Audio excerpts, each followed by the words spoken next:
Welcome to Rich Planet TV. I'm Richard D. Hall. We've mentioned NASA on the show many times before, and I have even had email contact with Robert Manning, an engineer who is ostensibly the chief engineer on the Mars Curiosity program. He agreed to answer technical questions about the mission, but then ran away from my questions when it seemed he could not answer them, affirming the phrase that NASA stands for never a straight answer. If you don't believe what I have just said, then please watch this lecture from the link on the screen, which includes evidence that Curiosity may not be situated on Mars and could be in the Canadian Arctic. I am joined today by somebody who has also had communication with NASA, albeit in a slightly more surreptitious method. I'd like to welcome onto Rich Planet Gary Mckinnon. Welcome, Gary. Thanks, Richard. Thanks for having me on.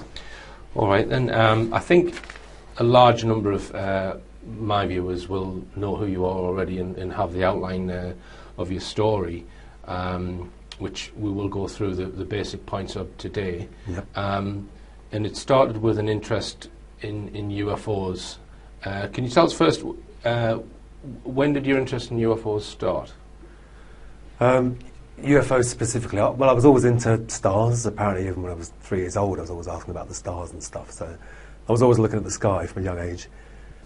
Your interest in UFOs goes back a long way, and I've not heard this on mainstream TV before, right back to the age of when you were 12. Yep. So tell us about that. My stepfather, because my parents split up when I was 6 and we moved out from Glasgow to London, my stepfather was an avid science fiction fan, so I suppose that's what really got me into all that sort of stuff.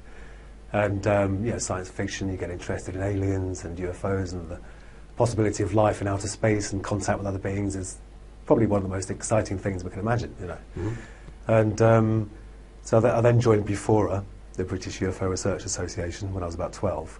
It was a subscription-based thing, and you got a monthly newsletter, if I remember rightly. It was a long time ago now. Right, right. Yeah. All right, so how did you find out about the Disclosure Project? Well, obviously, having an interest in UFOs, when the internet came to Britain in the mid-90s, an incredible resource for UFO information. And so after a while, you do stumble across well, actually, I was already interested in just finding out stuff. But then, was it 2000 or 2001? 2001 was the conference. That's what really got me going, that conference. Right. To me, that was mind-blowing. All these high-level witnesses, you know. Right, because it wasn't widely publicised. No. So how did you know about it when it came about? I think someone else told me. Right. And they told me before the event took place. Mm-hmm. But I think I'm right in remembering at the time, they had some kind of broadcast failure as well. Right. So it didn't reach the sort of multicast internet audience that they hoped it would at the time. Okay. Yeah. So that was your inspiration to try and find out more, the Disclosure Project, or one of the pieces of inspiration. So I gather it was after the Disclosure Project conference that you got sort of caught red-handed with your computer-related activities. Yeah. Were you involved in computer-related activities before the Disclosure Project, or was that the? That was the instigator to having a look, right. if I can call it that. All right. So can you just tell us how you went about trying to find out information that you thought was being kept secret? Yep. One of the Disclosure Project witnesses is Donna Hare, and she was working at Johnson Space Center at NASA. She had secret clearance. She was a photographic sort of mission launch specialist. Mm-hmm. And she said that one day when she was working in Building 8, so she actually mentioned the building of Johnson Space Center, JSC, there was a colleague who was in another room, but they all had secret clearance, but they were on different projects. Mm-hmm. And she was in this chap's lab or room, whatever it is, and he said to her, "Come and take a look at this, what do you think this might be?" And he showed her a picture of a large white disc, presumably a satellite photograph, above the Earth, but not very high above the Earth because there was a shadow on the trees, which Donna Hare didn't spot at first. And being a photographic expert, she said, "Well, is that a blob in the emulsion?" That's her first professional thought.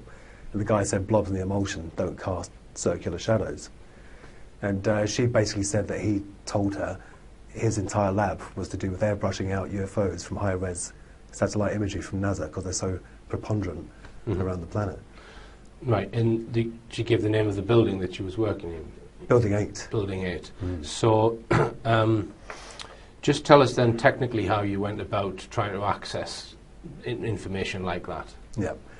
Well, I was already on Johnson Space Centre, you know, in terms of my illegal presence there, because they ran Windows. They were running something called NetBIOS over the internet. NetBIOS is an Office protocol, basically, for Windows. It's very insecure. There's no way you should be running that open to the internet, so it's very easy to get in. And so I'll just interrupt there, Gary. So you would need the IP address that's running the NetBIOS initially to try and request data from it, yeah? yeah, So how did you find the IP address of Building 8 or whatever system you were trying to access? Yeah. Well, you can. That's publicly available, is it? Oh yeah, there's online services where you can type in, you know, Johnson Space Centre, or the network name, which I think was jsc-nasa.gov, and they give you the whole IP block that they own. Right. And somewhat stupidly, NASA, just like the military and everyone else, wasn't using non-routable internet addresses, like which are safe for offices, because they're private. You know what I mean. So this is what you call an internet-facing IP address on a desktop computer. Is that? Yeah, the desktop computers, the main servers. So there was no firewall at all. It's as if so you could ping the computers in NASA on a desk from your own router. Yeah, some of them wouldn't ping, but I'd still probe them just in case they didn't reply to pings, but they were still live machines. Right. So you gained access to a whole raft of computer systems within. Wow. Can I ask you, was it just NASA? Or oh no, they're all like this. I used that one single method to gain entry to the places I got into. Right, and are you allowed to say which other places you got into, or? Well, I'll say it was the Army, the Navy, and NASA, and the Pentagon. Right, right. And were they all on separate banks of IP addresses? Each of those that you've just mentioned. Oh yeah, completely separate blocks. Right. Yeah. So you knew whether you were trying to access NASA or Pentagon or Army, Navy. They're all in completely different IP ranges. Yeah, but once you're in there, it can get a bit confusing, because once you start exploring, there's attached networks, other networks, private networks, and in the end, you're not really sure where you are after a while. But right. All right. So it was quite comprehensive, the sort of amount of access that you had. And I've heard you say that there were other people there who also doing what you were doing. And would you say that you were one of the more prolific people doing that? Did you get an impression, or would you not be able to say? I can't say, because I don't know what they were doing, but I did a simple command, because when you're on there, at first I was using the command line interface, so it's just a black box. And but you do a command on Windows called netstat, and you can see all the other connections to the same machine. And then you can look up those IP addresses and think, well, God, they're from China, they're from Denmark, they're from Turkey. It's like the whole world was in these machines. And I knew that was wrong, because there's no way people from all over the world should be on NASA machines. So they must have all been unwelcome guests, like I was. Right. So what period of time from when you first accessed the first system to when you got arrested, what's the duration we're talking? Oh, like 18 months, 2 years. Right. All right. So did you have any feeling at the time that you might get collared for this at all? No, because I thought initially, when the security's so lax anyway, I thought, well, if it's that easy to get in, then they probably aren't monitoring properly. Right. So, right. All right. So let's talk about what you saw before we go on to then what happened with the arrest and everything. Yeah. How long was it before you saw anything of any sort of significance? Oh, a long time. Right. Months and months.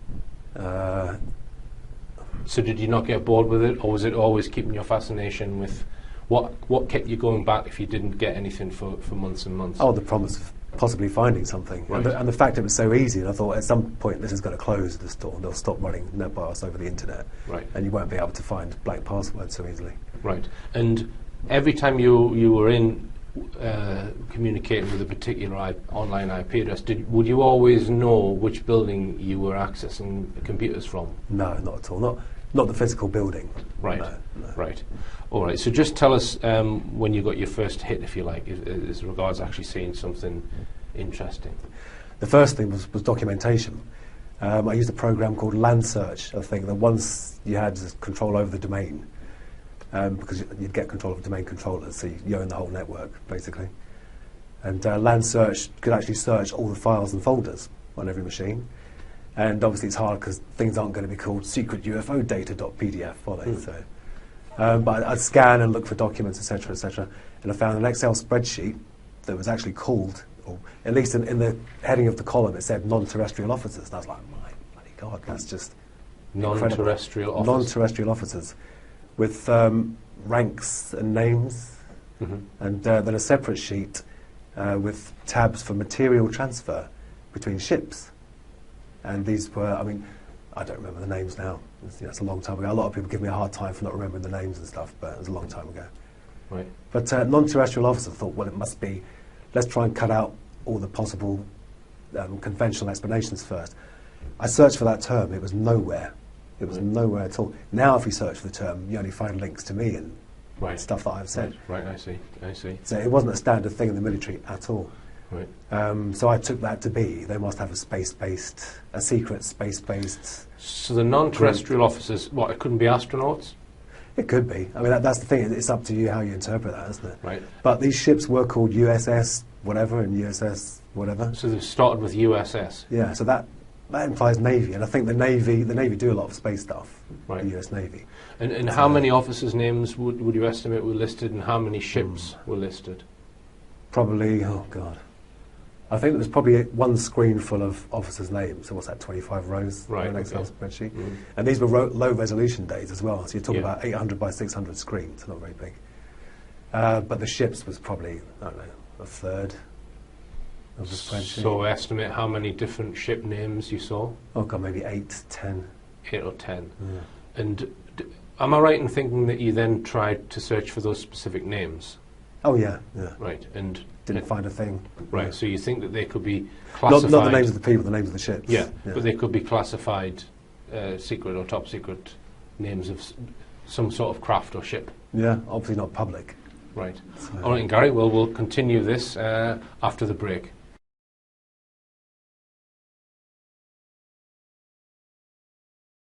Welcome back. I'm talking to Gary Mckinnon about when he accessed NASA computer systems and found some very interesting information on there.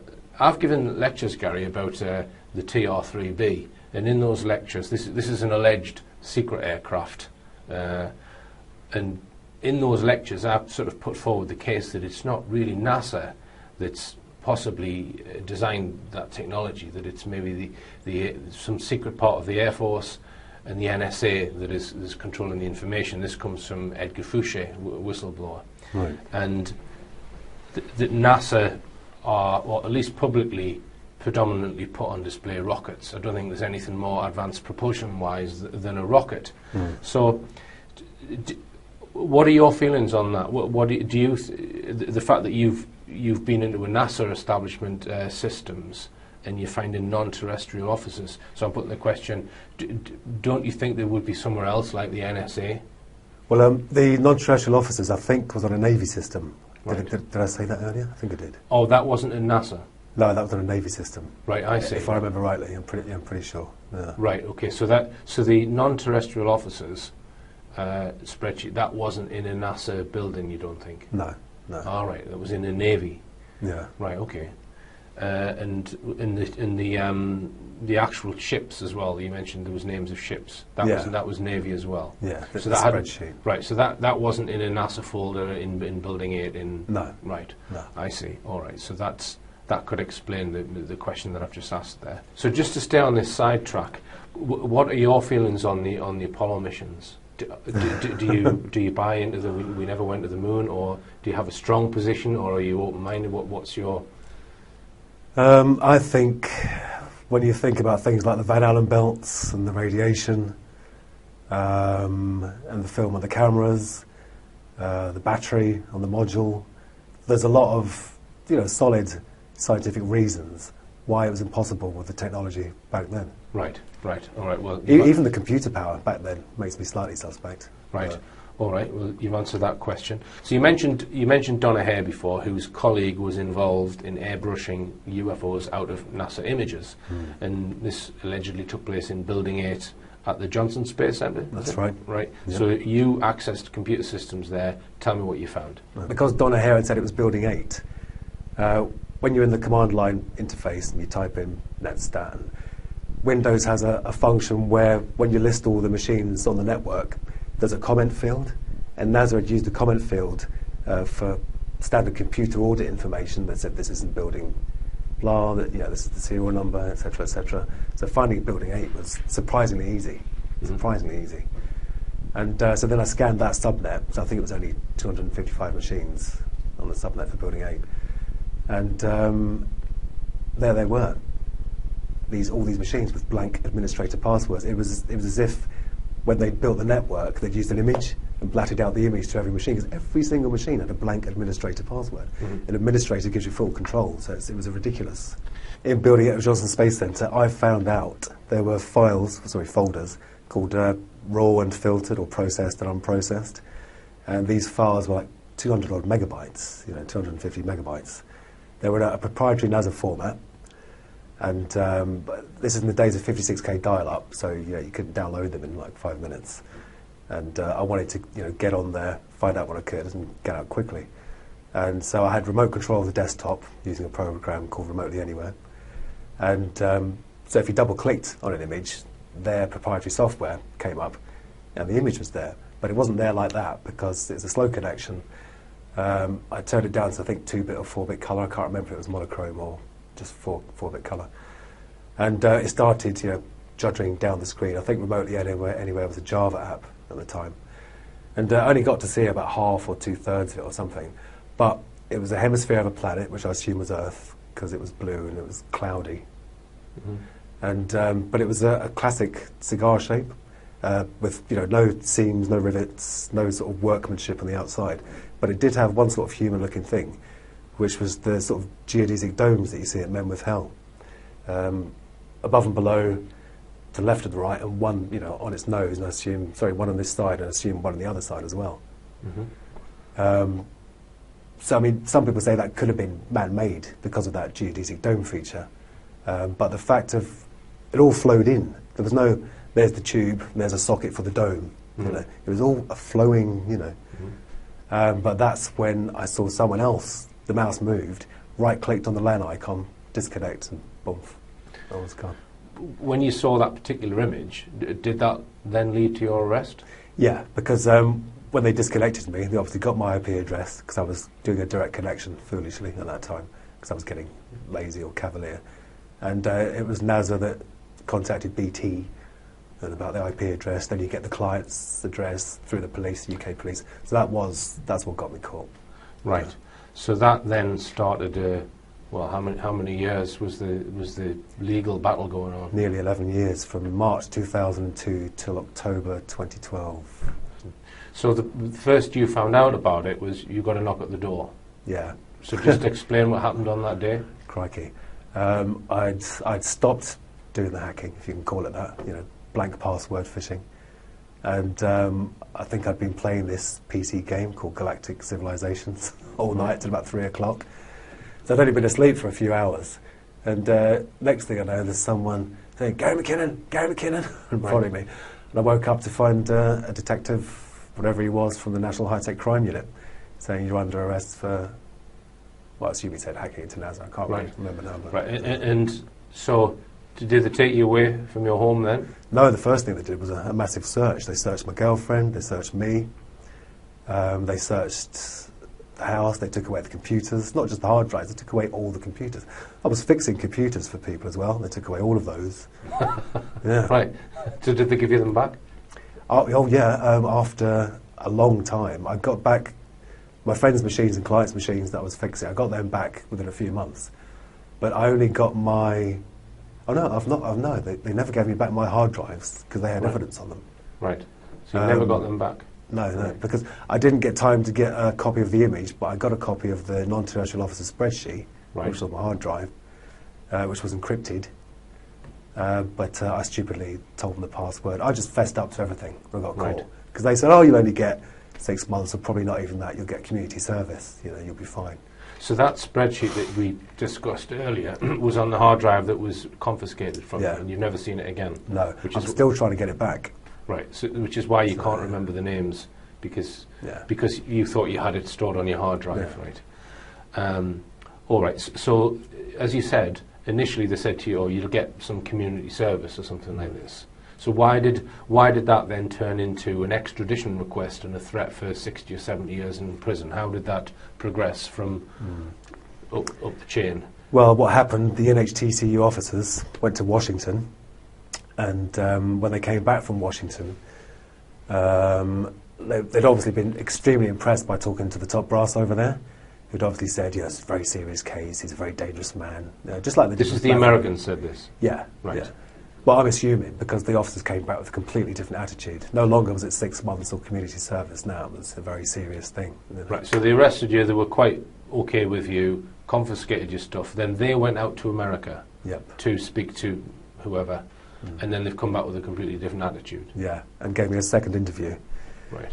And because I didn't have a lawyer present at my first interview, and I just admitted, because I knew it was all on the hard drive where it'd been, because I'd kept files and stuff, you know. So there was no point saying, no, I didn't do it. So I should have had a lawyer at first, and it might not have gone on for so long, who knows.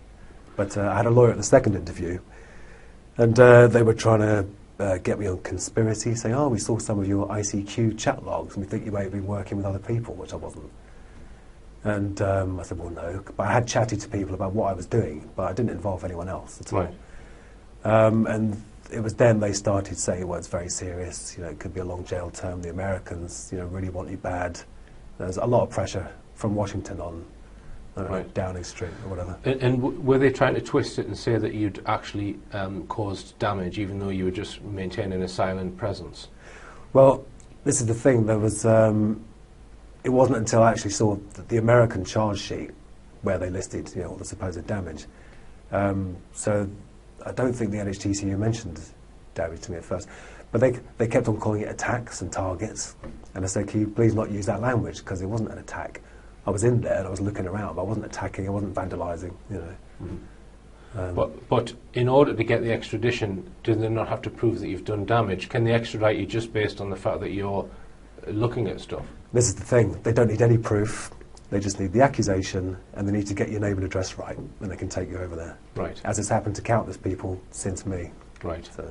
Right.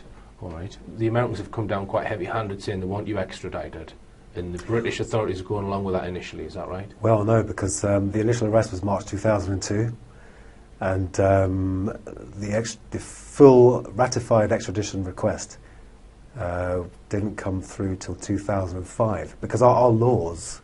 We didn't have this special UK-US extradition treaty in place. We were still going off the 1989 extradition treaty, which required good evidence for the accused offence. So we think they tactically waited. We think they may even have made this law, or certainly included my case in the formation of the law, because even some of the wording of the new treaty, and the spelling was American in this UK-US treaty. It was American spelling, ridiculous. So they waited until 2005, I think it was, to present it fully. And I'd got my first job in a few years, because I couldn't work in IT anymore, obviously, because everyone thought, oh, hands off for a while. And I got my forklift licence, was working in a warehouse, and I got a phone call from my lawyer at work, and she said, they want to extradite you, you're going to stand trial in America. And that just flabbergasted me, absolutely flabbergasted me. I had journalists coming around to the warehouse where I was working, my landlord threw me out of my flat. And already the first time I'd have been arrested, I lost a lot. I lost my long-term girlfriend and the place I was living in, and here it was happening all again. All right, and Gary, we'll continue this very fascinating discussion after this break.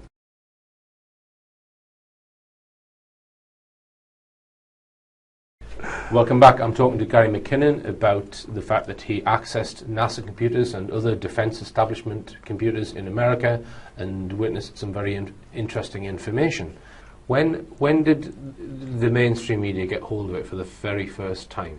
2002, the initial arrest. Right, so that was in the mainstream media? Yeah, there was a peak then. Right, and then another peak in 2005. Yeah. So it seems grossly unfair that they can pass a new agreement or treaty and apply it to something retrospectively, and that was in the wording of the treaty. This is retrospective as well. Right, so but they still were attempting to do that. Now, here's another devil's advocate question then, Gary. wouldn't you think that they would try and keep it low key? So, in other words, say to the British intelligence equivalent, look, we want this kept out of the media, and I'm quite convinced that on issues like this, if they wanted it kept out of the media, they probably could keep it out of the media with D-notices if they wanted to. Yeah. So I asked the question, do you think it was deliberately made into a big mainstream media issue at the request of the Americans? Well, in America, there was no media. They were definitely keeping it quiet over there, or they just hadn't heard of it.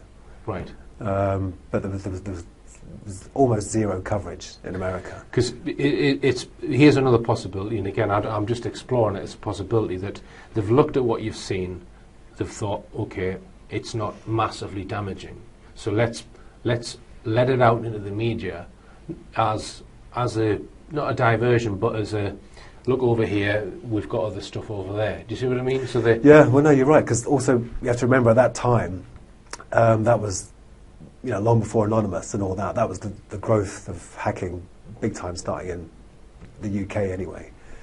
And it was the first time there was a sort of global awareness that this could be a problem. You know, people like this could be a problem. Mm-hmm.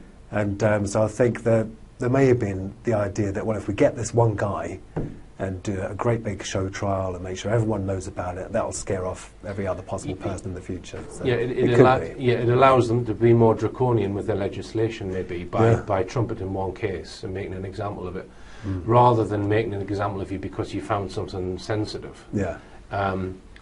Well, there was one guy, a journalist I don't trust very much, because he never paid me for my interview in the end.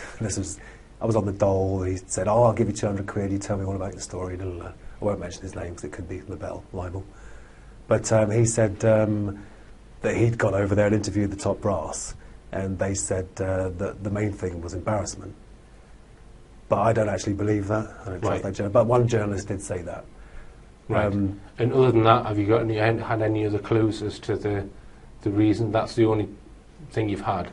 Yeah, as because to the real why they're upset over it. Yeah, I mean, very strangely, the UFOs weren't really mentioned very much in the media.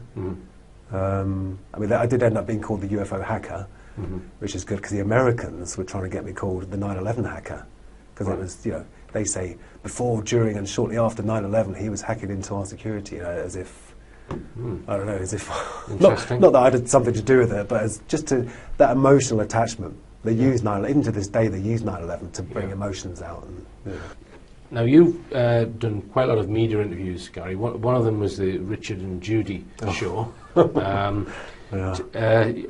You were quite petrified to go on that show, I believe. I was terrified because Richard and Judy were a big thing back then, you know. And I really don't like being on camera. I don't know if you can tell, I'm nervous even now after all these years. But I had to do it to raise awareness of the extradition treaty, its unfairness, and the fact that I didn't do any damage, and there's no way it should be such a huge thing. Right. No, one thing I picked up on that, because I watched it on YouTube the other day, is Richard Madeley said that your best friend, John Ronson, he made some reference to John Ronson. Yeah. So can you tell us, do you know John Ronson well? No, not at all. He did the first interview, I think, in The Guardian. Right. Yeah, I think that was the first interview. And John Ronson's style is a bit humorous. You know, he doesn't really take his subjects very seriously. He's condescending. Okay, yeah. In my opinion. No, he is. And he did actually put words into my mouth and then wrote them. You know, like when he was talking about the damage, I said, well, I know I didn't do any damage. He said, yeah, but maybe you pressed the wrong button. So I said, well, maybe, but I don't think so. But in the interview, he said, oh, yeah, and Gary said maybe he pressed the wrong button. So that angered me. So, no, we certainly weren't best friends. Right. But, so how many times did you meet him? Oh, once. Right. So on Richard and Judy, I think, I'll need to check this, but I think they described him as your best friend or a close friend. That does ring a bell. Even your staunchest defender, a guy called Mr. Ronson, who writes for The Guardian, John Ronson. I mean, he says that there's no way are you a threat to the American system or the American defence system, but you're just a computer nerd who went too far. That's what he says, and he's your best friend. Is that fair? Right, you say that. So that's really strange why they would say that, because if I was to say what I think of John Ronson now, it wouldn't get broadcast. Right. He's... Well, you can't say it. I can't say it. Well, thanks for clearing that up, Gary, that you were interviewed by John Ronson. Yeah. So that clears that up for me. So you've obviously had a lot of interaction between various officials at the Home Office and other organisations. Just tell me a bit about what you learned about the Home Office, Gary. What I learned about the Home Office was that I think the older crew in the Home Office have strong links with Washington, and they're very eager to please. But I think the younger up-and-coming members are more, Britain is a sovereign nation and we control what we do. Well, I think they like it to be that way, some of them, not all of them. But I also found or heard that, and this is from a very reliable source, that officials from Washington are walking around the Home Office telling people what to do. Right. Which is just not on at all. It doesn't surprise me, that. And the BBC, you've also got opinions on the BBC? Yeah, I think they were quite unfriendly to me at first. Not because I did a few interviews with the BBC, and I don't think the individual producers, although I did have one fairly unfriendly interview, I can't remember her name now, but I think maybe the executive producers have an agenda to push and didn't like me at first until they realised the tide was turning when the Daily Mail campaign started taking off, and then thought, well, this looks like this guy might win in the end, so now we'll start being more friendly. But I think if they had their way at first, I think they would have. So what do you think it was that changed then, that went from them absolutely wanting you extradited to then dropping the extradition request? What was the reason for that? Well, why did Theresa May? Because the request wasn't dropped, Theresa May just refused it. All right, she refused it. Okay. But my opinion of Theresa May is she's not making her own independent decisions. I would guess that Washington have told her to do that. That would be my hunch. Well, that it's not been an independent to America. I heard, again from reliable sources, that at one point there was a plane waiting for me, one of those special planes that go to Turkey and Jordan now and then. All right. And that Theresa May was going to give my extradition the go-ahead. But, because I think they do make individual decisions to a certain extent, right. But obviously they all have advisors. But I think the Home Secretary is a very, very special position, unless you're Alan Johnson, who was rubbish at his job, and he admitted that himself. He said, I'm just a hack politician. But I think in the end, it did seem to be the medical evidence that did swing her mind. She realised that it was a terrifying position for me. And I'd bought potassium chloride to kill myself rather than go on that plane and go over there. Right. So when you say the medical evidence, you were diagnosed with, is it Asperger's? Yeah, by the 5 top people in the land. Yeah. Right. It's not something I really know much about. I mean, I don't know whether you want to talk about that aspect of it, Gary. Do you want to mention anything about that? Yeah, well, it's apparently I wasn't on the high end of the spectrum. I've met some people with autism that really need looking after, and they can't function on their own, So they called mine high-functioning Asperger's or high-functioning autism. Yeah.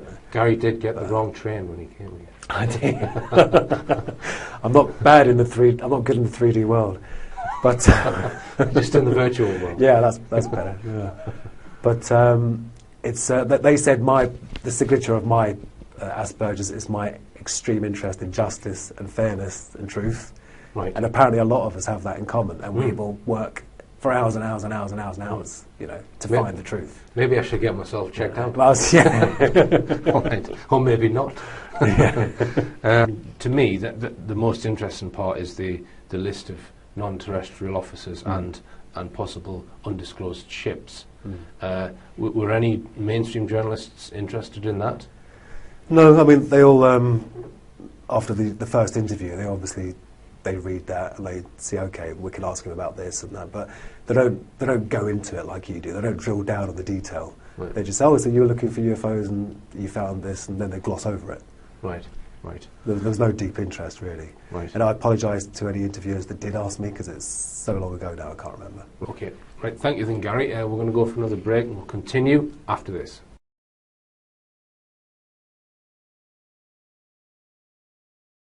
Welcome back. I'm talking to Gary Mckinnon. Now, in some of your media interviews, Gary, I've seen you talk about free energy, and I'm also very interested in that subject. And this is some people would term it over unity technology, others perhaps perpetual motion machines is another word people might use, or energy from the vacuum. And this is a possible untapped source of energy which is locked within the vacuum or within space itself, that many people believe can be turned into usable energy. So my opinion is, of the free energy, it's not energy from nowhere, it is coming from a source. But you've looked at certain technologies and you've even built some of your own experiments. So can you just tell us about your interest in that subject? Yeah, I mean, I started off, like a lot of people, being interested in Bedini. And after looking at that for a while, I realised that was just the magnetic collapse, the inductive spike. There was no extra energy. So you don't think there's any extra energy in the Bedini motor? No, and I don't think Bedini's ever claimed there was. Right, all right. Yeah. Have you seen any of the videos where they've got two batteries, one which is being charged, and the other one is kicking the motor around? Yeah. And it seems to go for months or years, and it will charge the batteries as well. That's the claim. So it's getting energy from somewhere, allegedly. So you would refute that, yeah? Yeah, well, these people need to go to battery university. Using batteries to try and make accurate measurements of power in and power out is just nonsense. Yeah, I would agree that, So my thought on the Bedini motor has always been, why don't they just use capacitors? Yeah, then you've got an exact storage. For the input and output battery, instead they use capacitors instead. Why can't they redesign it with capacitors? Yeah. And then there would be no room for error. A nice capacitor bank, that maybe still the same as the 12-volt car battery. And then, but the one thing I did find that did seem to work was there's a guy called Thane C. Hines, and he constructed coils in such a way that the rise time lagged behind the rotational movement. So normally you get lens effect, and the magnetic field you induce opposes the rotation. Whereas if you can make the rise time lag by the rotation, it actually aids it, because once it's risen, the magnet's past the coil and it pushes it around. And I did my own replication of his coil and got this effect to happen. And I'm no physicist, so I could be wrong, but it seems to violate the work energy principle, because when you attach a load to a generator that's made with these coils, the rotor speeds up and the input current goes down. Right. Which violates the work energy principle. But some people may say it may just be impedance matching, but I don't know, because it seemed to work over a fairly wide range. All right. And any other, because there are hundreds of alleged devices, aren't there? If you can find some thorium, then you can try a nuclear battery, if you like. Right. And then there's isotopic decay. It's not free energy, but it's extremely cheap, and there's no moving parts. Right. And you can have one of those in every home, and if people don't mind sitting on a potential nuclear explosion. Right. So, and what would be the legal ramifications of building something like that? Do you know? Have you looked at that? Funny you should ask that, because I watched a video the other day about a guy who was 15 in America, and he scraped off all the radium and the old glow-in-the-dark alarm clocks, and he got the stuff out of smoke detectors, which is radioactive, and some other stuff. And he ended up having the EPA, the Environmental Protection Agency, tearing down his shed and storing it in radioactive lead buckets or whatever. So I think it turns out there's no law that forbids individuals from experimenting with it, or there wasn't then, but there are for corporations. But I wouldn't even experiment with HHO gas, let alone nuclear power. So I'll stick to my magnets and coils, thanks. Right. And what's your feeling on where the energy is stored and how the mechanism is coming from the vacuum, as they say? Have you looked at the physics side of it? Yeah, I mean, they do say, there are these virtual particles popping in and out of existence, and there is this, sea of negative energy. But I'm not a physicist. I'm not highly advanced in maths. So there's a lot of it I'd like to understand, but can't unless I invest, 6 months getting my maths better. But even that wouldn't be free, because that is coming from somewhere, and for all we know, that could be affecting something somewhere else. Yeah. We could be taking something from someone that lives somewhere else, for all we know. And if other dimensions exist, which there's no evidence of, you could be sucking something from another dimension, couldn't you? On a common sense level, magnets have a push, don't they? I mean, it looks like kinetic to us, Yeah. And I think the reason they don't work in a normal setup is because of the balance. They always cancel each other out. I think if you can find a clever way of introducing an imbalance to the magnets, like through new metal shielding or something, then you may be able to get rotation without any electrical input. Yeah. So do you think this principle has been mastered and secretized, and they've got it in the secret space program or in other programs? Well, I mean, the bottom line is I don't know. But if you look at, Tom Bearden often quotes like Khrushchev and the Russians talking about their scalar electromagnetic weapons, and we know that the computing power the NSA had in the 60s was huge. So we may be being trickle-fed technology as it gets developed, and then they've got safe control of it. They've built the machines or the weapons or whatever they want to build from it, and then we get the trickle-down effect and all the consumer devices. Yeah. Now, one other thing that you've looked at, Gary, is images of Mars. So you've looked at Mars orbiters. I don't know if you've looked at lander images. Just tell us about that. Yeah, well, I believe they have landing probes there. I believe the rovers are on the surface of Mars. I haven't seen anything to make me think they're not. And unlike the lunar lander, the batteries in the rovers can withstand the environment they're in. Yeah. And I've had a question answered on the batteries and how they're kept warm, because there's nuclear device powering them, or at least to keep the batteries warm. But I'm not 100% decided on what I said at the beginning there. I say 75% in the document that I've written, and it's the crinoid fossil. If they are on Mars, then there's a crinoid fossil there. But carry on. Well, also, if they are on Mars, then there's an oil pipeline there. I found a thing. We should have got the photos, shouldn't we? We can put them up afterwards. Oh, you can email, if you email me the photographs, I'll put them on as you're talking about them. So an oil pipeline on Mars. Carry on. Well, hopefully it's not an oil pipeline. I hope they're not there already. My God, BP. But so it's a huge. I only look at TIFF images, target image file format, because they're huge. You can zoom in, you can see loads of detail. I really don't like these people that say, "Oh, look, you can see a creature," and it's this blurry, fuzzy. There's too much of that. So I get these massive resolution files. I pour over every centimetre, and I zoomed into this thing, and it was a perfect cylinder. And you can see, because of the highlighting, that it is curved, and it is a cylinder, pipe shape, coming out. And then it has beveled edges on the end. It goes up into a sort of fan, into a Y shape, and out like that, with two holes, perfectly symmetrical through its vertical cross-section, perfectly symmetrical along its pipe cross-section. And I'm thinking, well, that's that's technology. Right. It's made by beings. And so I wrote to NASA, because I always do, because people often say, "Oh, this is this," and NASA lies. I always email NASA, not in my real name, obviously. Right. And NASA said, "Oh, it's a ventifact. It's a form formed by wind erosion." And I said, "What, a perfectly symmetrical through its horizontal and vertical cross-section ventifact?" So then I typed into Google, "ask a geologist." Turns out you can ask a geologist anything in loads of universities. And I asked about 5 or 6 of them all around the world. And I got 2 answers. One was American, and which university was it? Because it made me think they might have known it was on Mars, or I don't know. Or maybe my email's on a list, don't answer this guy's questions. And he said, "Oh, well, it could be a ventifact, but we just don't know." Right.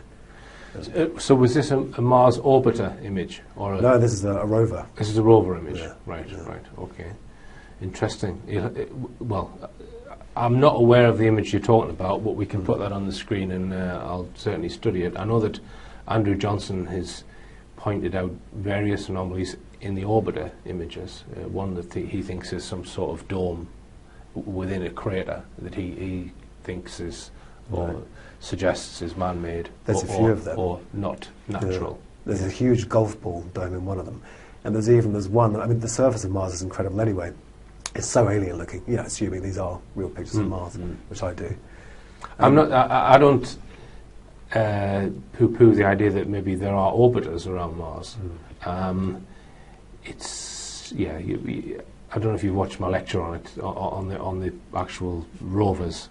I think I did. You and Andrew discussing them. Yeah. It's there's certainly a lot of doubt in my mind over it. I'm not 100%. I wouldn't. there's also the conference where the engineers have been asked questions and they don't know anything about the technology.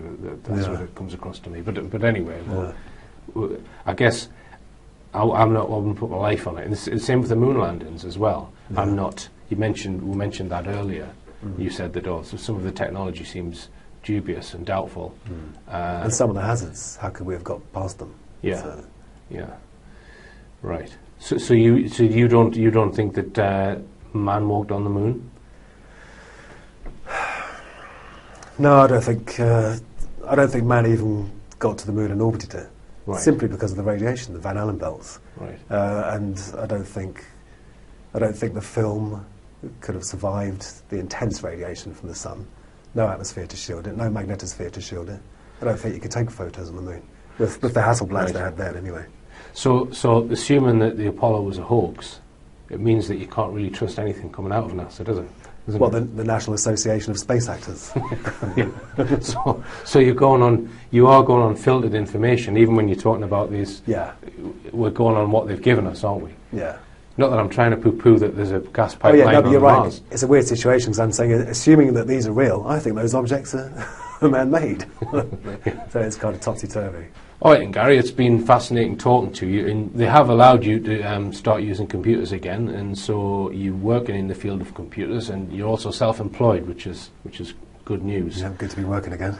Now, the other thing that you're considering, or you've already embarked upon, is you're writing a book. Just tell us about that. Yeah, I've done about 4.5 chapters, and so it's about half finished. I should finish it by, I don't know, spring next year. But I did approach some major European publishers, but publishers have their own perception of the market, and they want me to write about, the darkness and the suicide and the despair, and it's really somewhere I don't want to revisit. Mm-hmm. So I'm hoping that writing about, the hacking. You want to write a nerdy book? I do. I want to write just what it was like to be, an average guy. And the typical nerd loves his sci-fi or her sci-fi and UFOs. And so I want to, like the nerd that went too far. Yeah, all right. Well, as I always say, the nerd shall inherit the earth, I think. But yeah, it's been fascinating listening to you, Gary, and thanks for coming all the way to South Wales. Thanks and for having me. It's been good luck with the book and good luck with the business. Thank you. And I hope they leave you alone from now on. So do I, thank you. All right, and remember, believe none of what you hear and only half of what you see. I'm Richard D. Hall. Good night.